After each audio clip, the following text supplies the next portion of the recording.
What's up guys, my name is Ace and today I'm going to be doing a breakdown of the Frag grenade, the Semtex grenade, and the C4 in Black Ops 2.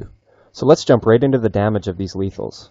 I used this particular spot on the map Express so that I could use the tiles to very accurately calculate the kill radius of each explosive. So the Semtex has a kill radius of about 4.5 tiles, which is pretty good, but you still have to be quite accurate to get consistent kills. The Frag and C4, however, have the same lethal range at about 5.5 tiles, which may not seem like much larger than the Semtex, but trust me, it is definitely a noticeable difference.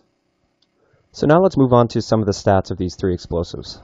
First up is the time it takes to throw the equipment. This is the total time that your gun will be unusable while throwing the equipment without the Fast Hands perk. Also, I want to point out that this was tested with assault rifles, and it'll likely be different with different types of guns. So as you can see, they all take the same amount of time to throw at 1.3 seconds. Next, we're going to look at the time it takes to detonate. The Frag grenade takes exactly 4 seconds, the Semtex takes 2.3 seconds, and the C4 takes about 0.47 seconds at the fastest, and that's if you throw it and immediately start mashing the X button or the square button on PS3 as you're throwing it. So now let's move on to throwing range. First up, the Frag has quite a good throwing range, and if you factor in the potential for it to bounce or roll, it can really go quite far. Next up, we have the Semtex, which actually goes the exact same distance as the Frag grenade, but it doesn't have that ability to roll because it sticks to whatever it hits, so it's more of a mid to long range equipment rather than a longer range like the Frag grenade.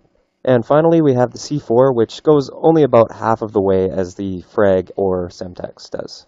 And remember, with all of these, you can sprint, jump, and throw them, which adds a lot of range to their throw. So finally, we have the special abilities or traits of each of these lethals. The Frag grenade has the ability to bounce and roll, which can be very useful for throwing long distances, especially over buildings, or for bouncing off a door jamb to kill a camper that's inside a room that you can't really get to easily. The Semtex sticks to objects and people, which can be very useful for throwing really accurately because it will stick where you want it instead of rolling away on you like a Frag grenade might. And finally, the C4 you can detonate whenever you want, and you can detonate it very fast if you want. And it's also recoverable if you decide not to set it off. So that's all I have for you guys on these explosives. I'm going to give you a quick reminder to rate, comment, and subscribe if you'd like, and I hope you enjoyed the video, and I'll talk to you guys next time.